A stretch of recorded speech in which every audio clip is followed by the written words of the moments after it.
Hello, everybody, and welcome back to another episode of the Formula One Bros podcast. My name is Chris. And I'm finally back. My name is James. And we're the Formula One Bros. Just two twins with a love of F1 to share our thoughts, everything in the world of Formula One. And this week, for this episode, we are breaking down preseason testing after 3 days of running in Bahrain. We will cover basically everything that you need to know from the 3 days of testing and kind of start to set the stage for what is to be a fantastic 2022 season. And we are decked out in all of our Ferrari gear. Big Ferrari fans here at the podcast, have been since we were kids. And I got the Atlanta Braves hat on because today, well, actually a couple days ago, MLB is back. So teams are starting to get ready. Lots of exciting news. But before we get into our episode, let's just chat about some breaking news stories and just kind of wrapping up testing and everything. So the first thing is shortly, I guess this was after the first day of testing. It's been a couple days in the making. Daniel Ricciardo came to Bahrain and was feeling unwell. He has officially tested positive for COVID-19. So we here at the podcast, big Daniel Ricciardo fans, we wish him all of the best and a speedy recovery. Yes. And according to the Bahrain policies and the F1 policies, you have to isolate for 7 days after testing positive, and the 7th day is Friday. And he was feeling unwell several days before testing positive. So he posted on Instagram as well that he's on the mend. So he should be in the car ready to go for the Bahrain Grand Prix. But just in case, Alpine announced that they are putting Oscar Piastri, Formula 2 champion and reserve driver for Alpine. They're putting him on lend to McLaren in the event that he is needed for the Grand Prix. So very happy about that. McLaren, speaking on McLaren, they also just signed Colton Herta. Big news. As a development driver. Yeah, that's really big news. So for those of you who don't know who Colton Herta is, he is currently an IndyCar driver over here in the States. And very, very successful IndyCar driver over here in the States. So the fact that he is getting looked at for Formula One is awesome, but not really surprising because of how talented he is. But it's really, really good for the sport. And it's also really good just to know us as Americans that there is interest in American drivers for Formula One, which that's really, really nice to know that there's that interest for American drivers. And I even heard today watching testing, Crofty even mentioned, he was like, it would be good to have another American on the grid again. Mm-hmm. So yeah, really, really big news for Colton Herta. I believe he's still going to compete full-time IndyCar, mm-hmm. But to have him as a development driver for a Formula One team is a really, really big step. And I even think he's mentioned that he would love to have that Formula One experience. So yeah, it's one step closer for him and one step closer for us Americans having another American in a Formula One seat. Yeah, he's not been shy about his ambitions for getting to Formula One ever since, Andretti was linked to Sauber last year, taking over Sauber, which, would mean a takeover of the Alfa Romeo Formula One team. And then, when Mario Andretti announced that Michael had, applied for a new team in Formula One, they had named Colton Herta as their number one driver. He is an Andretti driver in the IndyCar series. And anybody that's seen him through his junior career too, he had, and I remember watching that Indy Lights series before him and Pato O'Ward came up as rookies. They came up as rookies together, and they had a titanic championship battle in the Indy Lights series. And, they were trading back race wins pretty much all season. Pato O'Ward just pipped him, but Colton Herta got the Andretti drive, and he won in like his second race or something at Coda. He's a race he won races in his first season in IndyCar at Coda, at Laguna Seca. Fantastic driver. And from what I understand, he does not have a racing super license to actually race in a Grand Prix, because in order to get the 40 points for a F1 super license, you need to win the IndyCar championship, which he has been touted as a championship favorite this year. So we'll see if that changes, but he does have enough points to do testing. So Yeah. I don't know if he's going to do any FP1 sessions, but he's definitely going to be testing old machinery, which is great for him. It's a chance for McLaren to evaluate him. And honestly, for Andretti to evaluate him, should Andretti get the opportunity to field an F1 team. So yeah, all great news for Colton Herta. Really exciting.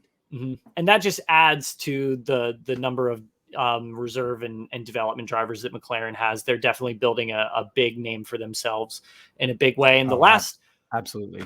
The last little bit is, as soon as yesterday's testing report was published, Kevin Magnussen, upon getting right back into the car, shot straight to the top of the time charts. And he's really come back stronger than a 90s trend. So he's finally got one. So yeah, it took him a little while to kind of settle in. I talked about this on the testing report yesterday. It took him a little while to settle in, and then as soon as official testing was over and Haas got to keep running by virtue of being granted extra running because of the delayed start, went straight to the top of the timing charts. And at the time, that was the fastest that anyone had gone in testing so far. That has since changed as of today. But yeah, looked quick straight away. And I think that has, and we'll get onto Haas in a little bit, but it's garnered a lot of positivity around the team. And just in general, him being back has garnered a lot of positivity. It almost kind of seems like it's really kicked this team into a new gear. Yeah, it really has. And, I actually think that his time away from Formula One, I mean, still racing in other series, all that kind of stuff has actually helped him grow and becoming a better driver. Granted, the car this year is apparently light years ahead of where it was last year, but the fact that he was able to do that and still instill a pretty underpowered car in a pretty, it's made a lot of improvements, but it's still definitely towards the bottom, I would say. Car, the fact that he was able to do that is very, very impressive, not only for him, but for the team too. So seeing that yesterday, I was probably more excited about that than anything Ferrari that had happened in testing so far. Seeing Kevin Magnussen go fastest, I was like, oh my gosh, I was so happy. Yeah. And Pietro Fittipaldi, in an interview the other day, said, or I guess it was yesterday, said that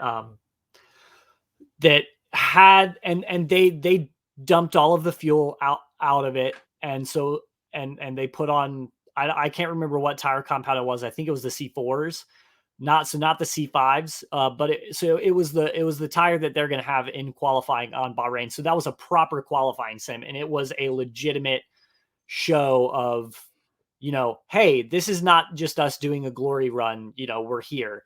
So Pietro Fittipaldi kind of said that in that situation last year, they probably would have been somewhere in the midfield. And they were at the top of the pile after that.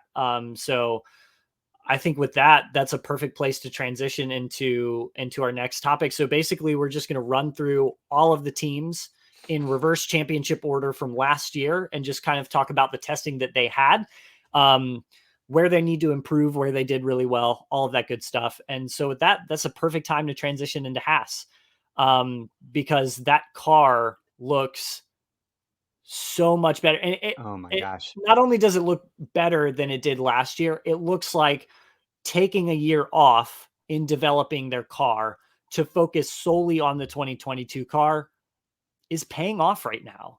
At least Yeah. that's what it seems early days.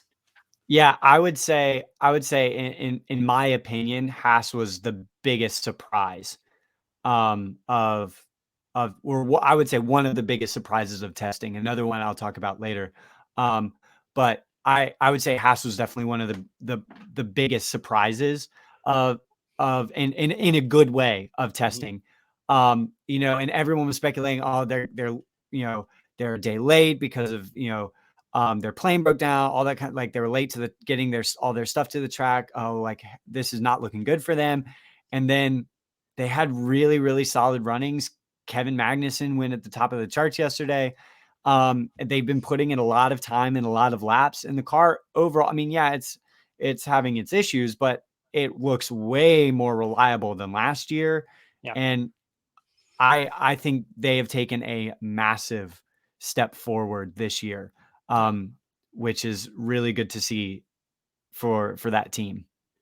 Yeah, and I think also too that is always going to be aided by an improved Ferrari power unit. The Ferrari Yes. power unit, this, at least in as far as testing, looks like the strongest of the four. Definitely the quickest in a straight line of the four. So an improved power unit for Haas is definitely going to be, and so last year the power unit improved a lot because of the new hybrid system that they put on. The battery pack was now 800 volts instead of 400 volts, so that improved a lot of deployment, more efficient and more high powered deployment over the course of the lap. But the only team that got it of all of the Ferrari powered teams, being Ferrari, Alfa Romeo, and Haas, Ferrari was the only team that had that power unit upgrade, in that mid-season upgrade. Now, all of those teams have those upgraded. Mhm. All of those teams are running the 2022 Ferrari power unit, 2022 spec Ferrari power units, and they all look quick. And Haas, I think, is benefited a lot from that power unit too. Yeah. Yeah. Absolutely. Um, so the next one we'll talk about is Alfa Romeo. Now, conversely from Haas, Alfa Romeo was probably the team for me that was the biggest disappointment. I would say so. I would say more so after Barcelona. I think they had a much Mm-hmm. better test in Bahrain than they did Oh in yeah, yeah, yeah, Barcelona. yeah. And it is quick. I mean, Valtteri Bottas's time at the end of the day was good enough for P5. That was probably a little bit of a glory run, but it's quick because of that Ferrari power unit. But it might not be the slowest car, but it's fragile. As it was like, as Yes. soon as Bottas put in his fast lap, which at the time was P4, on his slowdown lap, it broke. It The it power yeah, unit, that they lost drive in the car. yeah. So it's a great car. It doesn't have a whole lot of porpoising issues. It's a good car. Side pod's relatively innovative. Um, but man, is it fragile. And I think the only Yeah. thing that is going to hold them back is the reliability of that car. Yeah. And Bottas has had a, a very much a false dawn, coming into this team. I talked a lot about that on the testing report yesterday, so it does not bear repeating, but they have had a better test in Bahrain, and especially Guan Yu Zhou has had a much better test, putting in a lot of laps. So it looks good. It's just very fragile. Yeah. Yep, I would agree. Now the next one is Williams. Now they've had a pretty quiet test so far, Mhm. other than the fireball that erupted from the back of Nicholas Latifi's car yesterday. Yeah. Other than that, they've had in both Barcelona and in Bahrain, they've had a very, very quiet winter Mhm. testing, which for that team after the past 3 years, I'd say is a success. Yeah. I'm cautious. I'm cautiously optimistic about Williams, just like I'm cautiously optimistic about McLaren. I see them and McLaren in the same light, and we'll get on to McLaren in a little bit because they have a whole different set of issues. But And I lump them in the same way in that they're so hard to read. It's Yeah. so hard to tell where they ended up, where they're going to end up. But yeah, I think when you're Williams and you've had the couple seasons that you've had, I think having a quiet test is good. Yes. And I think especially compared to last year, they had a quiet test last year, but immediately from the get-go they said, it was very peaky on downforce, very wind sensitive. So I think as a whole package, I think it is improved, but there are so many other teams that we have no idea where to shake out. And I think it's it's me not knowing, really where to place them, and really what has been going on at Williams is not necessarily a sign of Williams. And I think more a symptom of the fact that it is going to be an incredibly competitive midfield this year. Oh yeah, I think the midfield is going to be a lot closer this year than it has been in the past couple of years, which is really good. Mhm. But yeah, they've had I'm with you. I'm cautiously optimistic because we all remember 2019, of the 6 days of testing they only ran for 3 of them, Mhm. and 2020 was an improvement, but then um, you know they just had a host of reliability issues. 2021 looked pretty promising, but still had some reliability issues. But this year, they other than that one little incident with Nicholas Latifi's car in the rear of the car, they've been pretty quiet. Which based off of Yeah. the history of that team in the past couple of years, I would say that's a success. Um, Yeah.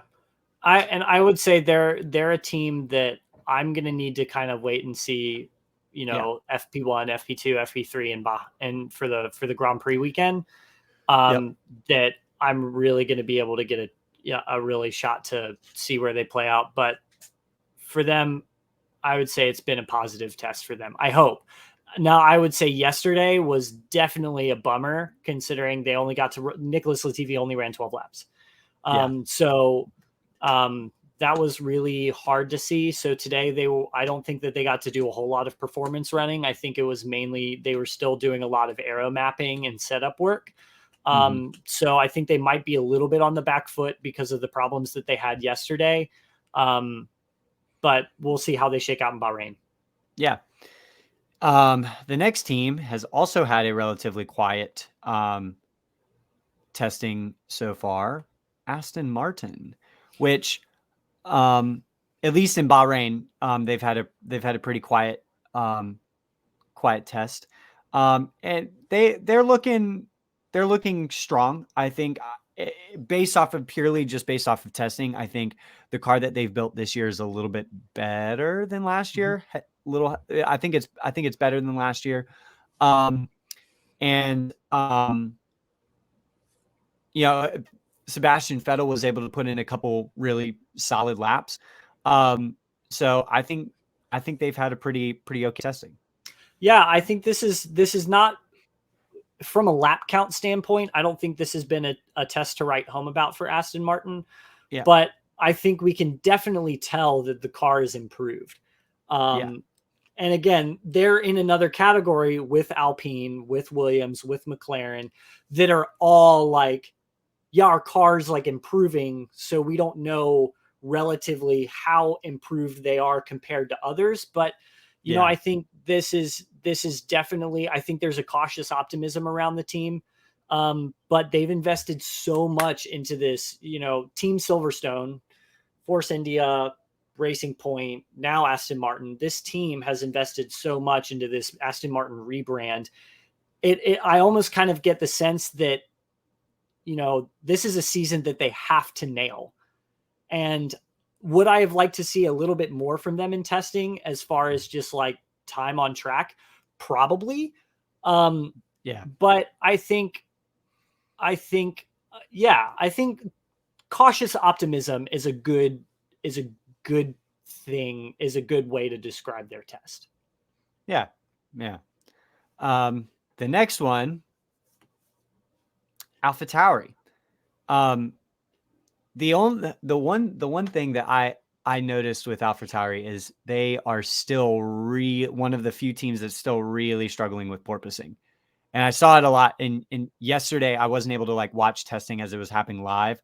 But I saw clips after testing was over, like through social media, and that car, it like the porpoising, it looks like violent. Yeah, At least it looks like it had improved a little bit today, mhm. but I was watching a clip of Pierre Gasly, and it was the clip of like from the halo on Mhm. his face, and Yep. just seeing the movement, just him bouncing up and down in that seat. It was nauseating to look at. Yeah, that was really hard to watch. I think them and Mercedes are the two teams that are dealing with that the most, or that have not dialed it out as much.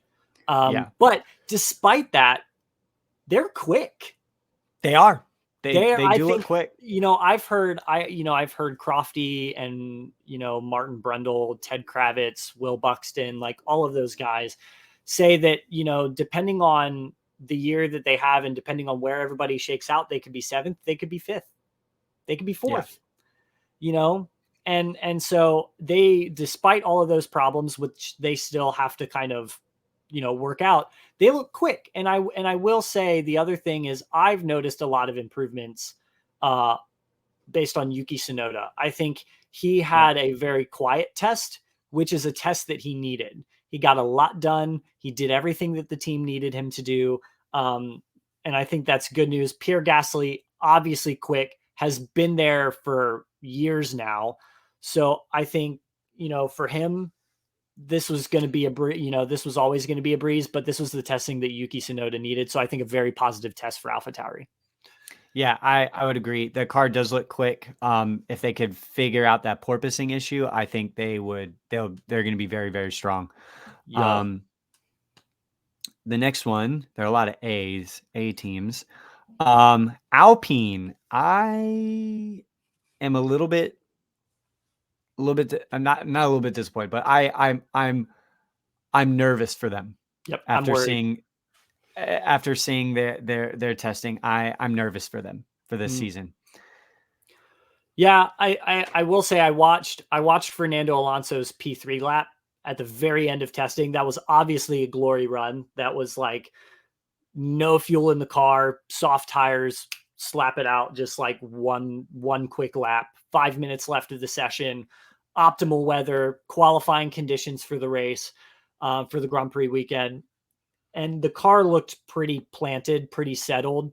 A little bit of porpoising, I think not as much as other teams, but Yeah, so it's something that they're still going to have to dial out. But I think Alpine is one of those teams where throughout testing they've had their problems, they've had their reliability issues. It's been a quiet test for them, but them and Aston Martin both, they had very similar tests in which the cars looked at the very beginning really, really hard to drive.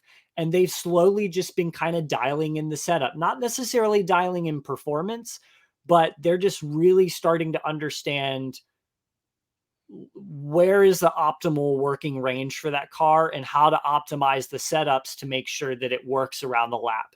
And I think they still might have, I think Alpine might still have a little bit of work to do, but that last lap for Fernando Alonso, the car looked a lot easier to drive.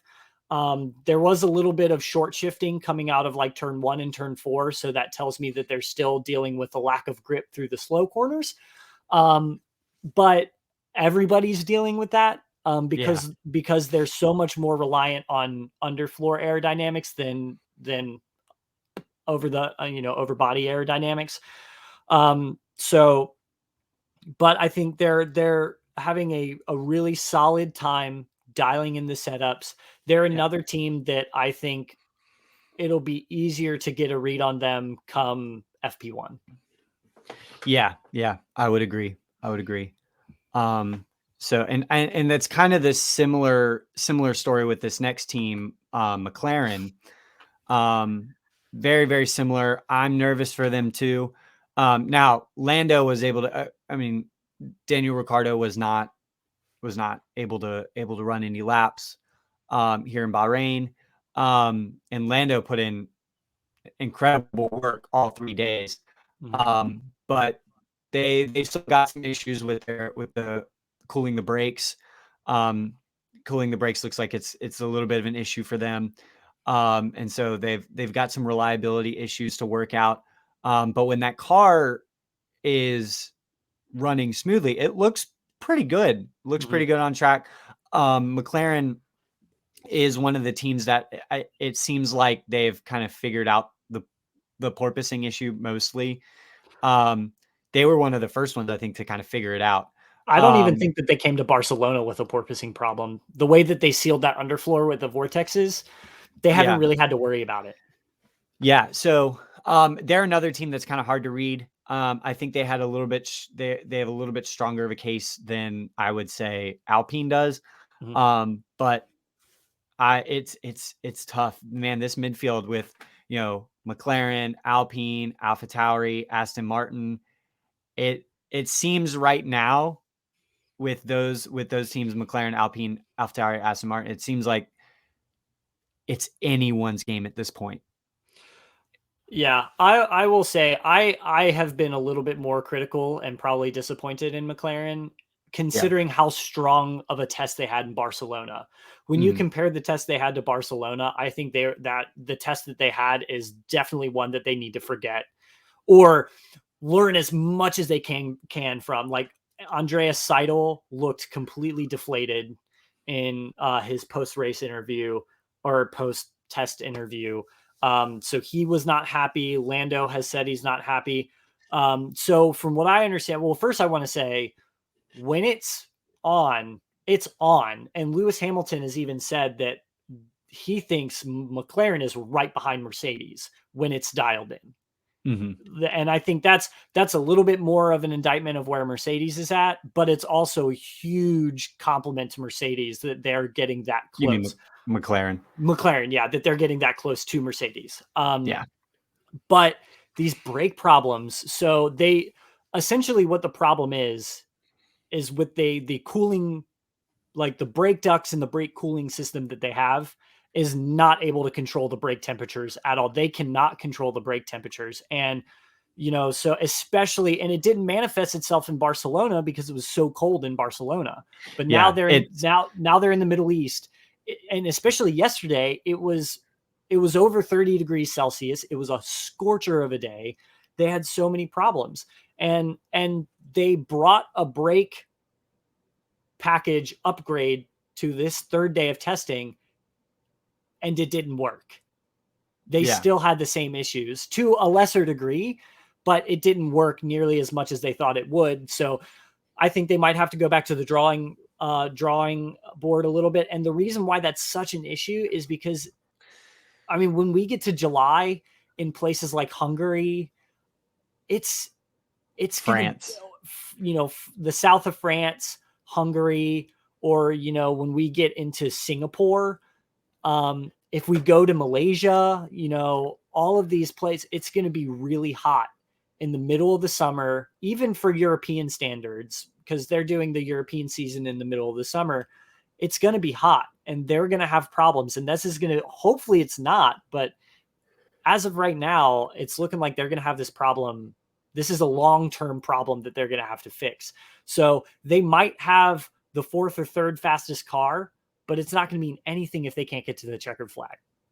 Yeah, it's very very similar to Alfa Romeo, where it looks like they have like a really good solid midfield car, but with the reliability issues, who knows?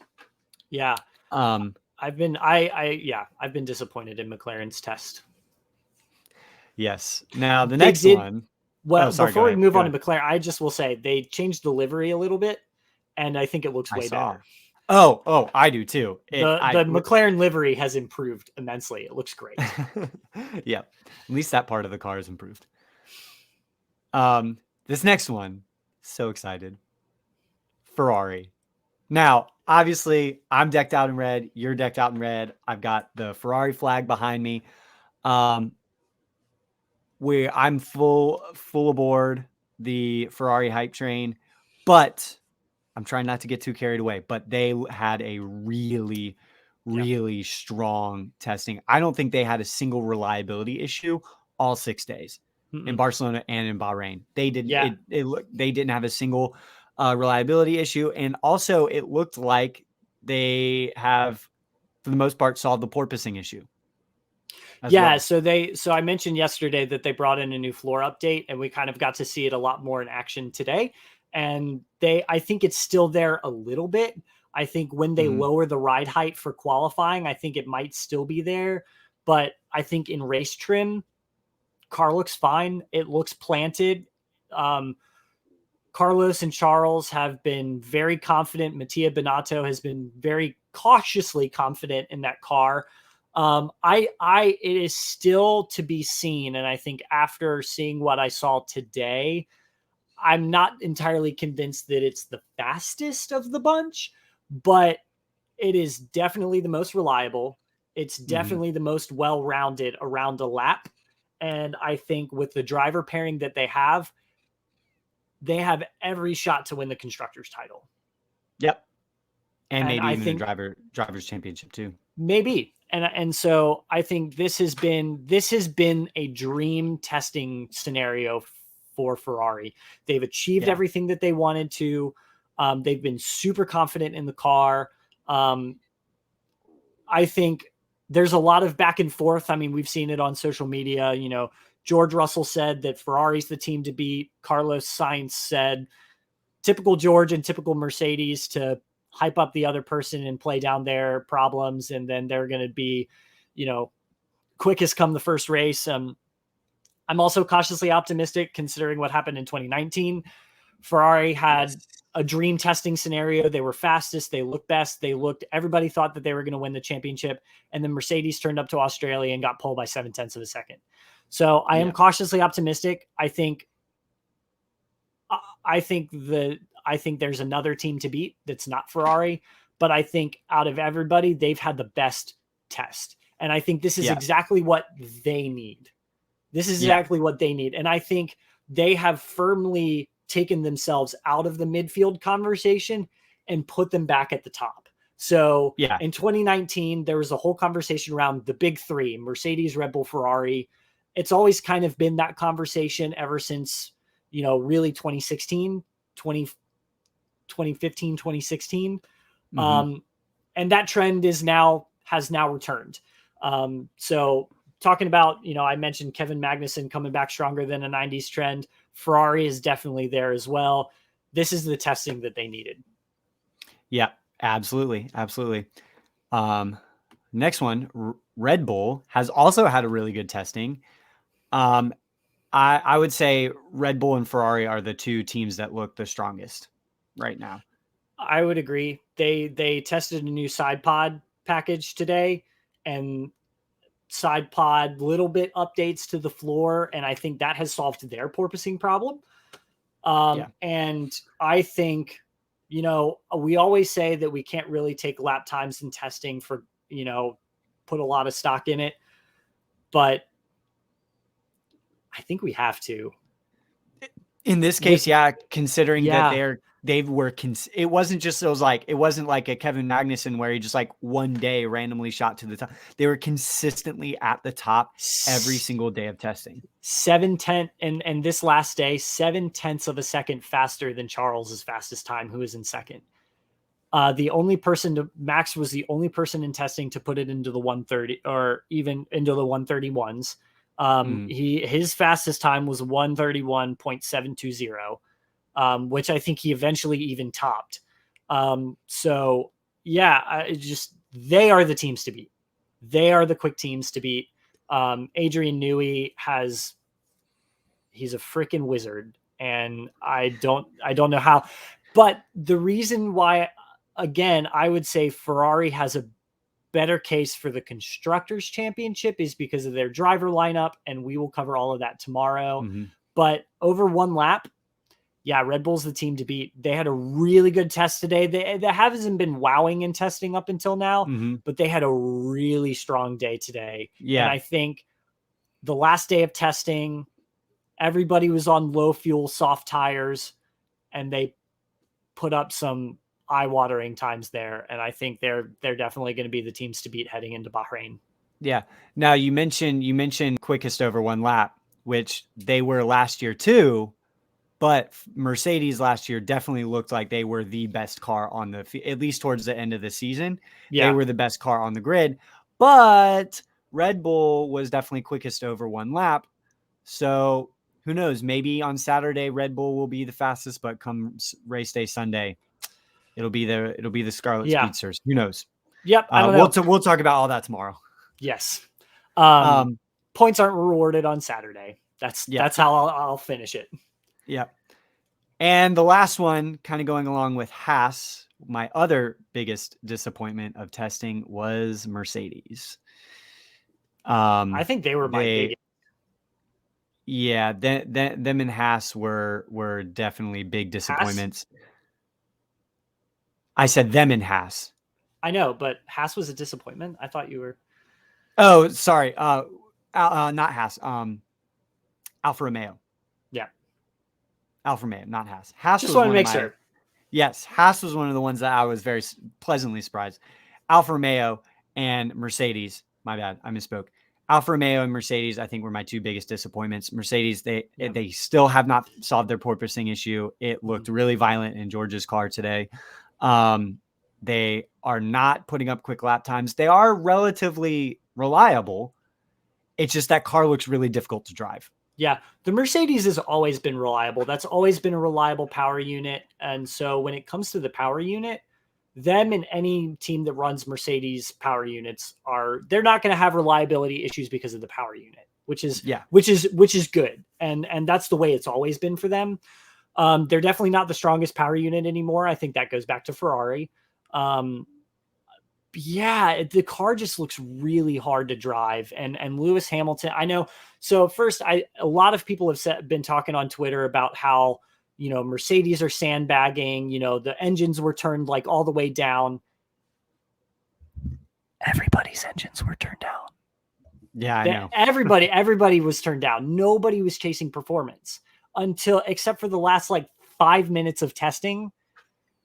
Yeah. Nobody was chasing performance. I mean, George Russell's last lap tonight looked really good, but his fastest time was still 0.4 behind Charles's, which was another 0.7 of a second behind Max's. So he's a second off of Red Bull. And I will say, and the reason why I say that is important is because their speed trap times all look the same. So the car looks really unsteady. It looks really hard to drive. They have a mega porpoising problem. And Lewis Hamilton in an interview today or yesterday at some point said that they're not going to be fighting for race wins right out of the box. And that's going to be, they might be able to later in the season, but he was saying that they have a lot of issues that they're going to be working out over a long period of time. And the reason why I think this is important and they're not sandbagging is because they didn't say anything of the sort in 2019. In 2019, testing for them was just, they went through the program. They looked like a solid team. They looked like they were going to be second best to Ferrari. And then they just and in 2019, there's always or in previous testing when Mercedes has been sandbagging, there's always been a lap or a stint or something that has been that's important. That is a true sign. We need to look at that. And there just wasn't in testing. There was no lap where I was like, wow, there was no lap that was like, wow, first two sectors is second faster than everybody else, and then way back off in the final sector. There was none of that. There was no silver bullet in there that made me believe there was nothing in this test that made me believe that Mercedes was the team to beat. Yeah. Yeah. Oh yeah. It was very much a letdown. Because and you're absolutely right. You mentioned in 2019 where they would be a second faster than everyone else in the first two sectors, and then the last sector they were way backed off, and then it was obviously to tell oh, they're purposely sandbagging.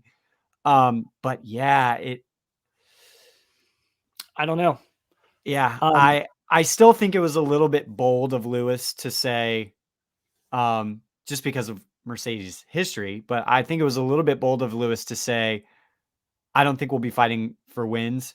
I was like, I don't know about that. I still think they could be in the hunt. Um, but yeah, I was very much disappointed by Mercedes. If I were Mercedes, a lot like McLaren, I'd be nervous. here's the thing about Lewis too is he's always critical of the work that his team does, but he's never been dishonest. I think sometimes when I hear him talk, I always like, wow, that's like really critical of your team. That's really critical of your stance. Like, but he's never been dishonest. And like when he was talking like in 2019, I remember watching 2019 and 2020 testing, and they were like, yeah, we're a little bit on the back foot. And then it wasn't until the last day where they went a little bold with their setup or their engine mapping or something. They unlocked something on the last day that gave them a whole new level of performance. And that and then he would back that up by saying, yeah, we were really on the back foot and we did something different with the setup. We pushed the car in a way that we didn't think it was ready for, and that unlocked something for the car. They did that in 2019 and 2020. And 2020, that car, the W11, is the most dominant car that Formula One has ever seen. And so he's been critical, but he's never been dishonest. And so I think we Yeah. need to take, and a lot of people are also citing that he had a big grin, when he was saying all these things to Will Buxton in the post testing interview. But I was actually saying, I was actually scrolling through Twitter, and I think a lot of people were saying that that was actually a sign of resignation from Lewis and not necessarily that he was hiding anything. Mm-hmm. Um, and I think that is one thing you know, I've always appreciated about Lewis is he's always been honest. So I think when he says that they're not immediately going to be competing for race wins, I think that is a genuine sign of where that team is at right now. Now, there's Mm-hmm. still a significant amount of time between now and FP1, and certainly before qualifying in the Bahrain Grand Prix. But I think for where they're at right now, at the conclusion of testing, I think that is a legit thing from Lewis. He's never been dishonest. Yeah. Yeah. Yeah. Yeah. So, do you have any final thoughts on testing before we wrap this up? Um, No, I think it's still I think it's still tough to see, and I think the most accurate picture that we're going to get of where everybody falls into place is going to be FP1, FP2 in a week's time. Yeah. Which it was just nice. One, it was nice to join you on this testing report because my day job prevented me from doing the other two. But it was also so nice to just sit and just watch testing today and just see all of the cars out on track. Because for me, I mean, well, with all of us in Barcelona, we didn't get to see them on track, but today it was nice to finally see all the cars out on track. They all look stunning. I know I'm a little bit late to the game in this, but oh man, it was just so Yeah. nice to see. Um, and I'm looking forward to next weekend. I'm Yeah. looking forward to it. Yeah, my last final thoughts before we wrap up the episode are: first of all, I'm glad I didn't have to do this alone. It was lonely. The past two episodes were lonely. I'm glad I Oh, actually did you had miss somebody me? to. I did. I actually have somebody to banter back and forth with. But yeah, I know I totally agree with you. Seeing those cars, it has got me so excited, and it has just reminded me, God, I love F1. Oh, I'm so excited to I love F1 to the moon and to Saturn. I love it. I'm so excited. And I am ready for next week. And we are 6 days away from, as we are recording this, 6 days away from FP1, 8 days away from the Grand Prix. Um, tomorrow, when we sit down and record our predictions episode, It's race week. it'll be race week. Tomorrow. It's race week tomorrow. Oh my gosh. Oh, Can you so tell that we're excited. excited here on the podcast? Not at all. Not at all. We're And if not you're excited. listening, if you're listening on Spotify, you should definitely check out the YouTube because like we're just grinning ear to ear right now. We're looking like fools. Yep. Well, that is all for our preseason testing wrap up. Be sure to stay tuned. Our next episode will come out very, very shortly with our too early to predict preseason predictions. We'll have a whole episode on that. But we will leave you with, be sure to like and subscribe on all of our socials, on YouTube, Spotify, everything. We're on Instagram, we're on Twitter, we're on TikTok, with this handle at Formula1_bros. We also just started this week. If you know the company Redbubble, we are now selling Formula One Bros stickers on Redbubble. So be sure to go check out Redbubble, and just search Formula One Bros. With more sticker designs to come. Yes, more sticker designs to come. But yeah, very, very exciting. And we will leave you with that. Be sure to like and subscribe. Stay tuned. Leave a comment. Follow us on all the socials, all share that good with stuff. Your friends. Yes, be sure to share with your friends. And it's almost race week. It's almost race week. Happy almost race week. Happy almost race week, everyone. All right. Goodbye, everyone. Bye.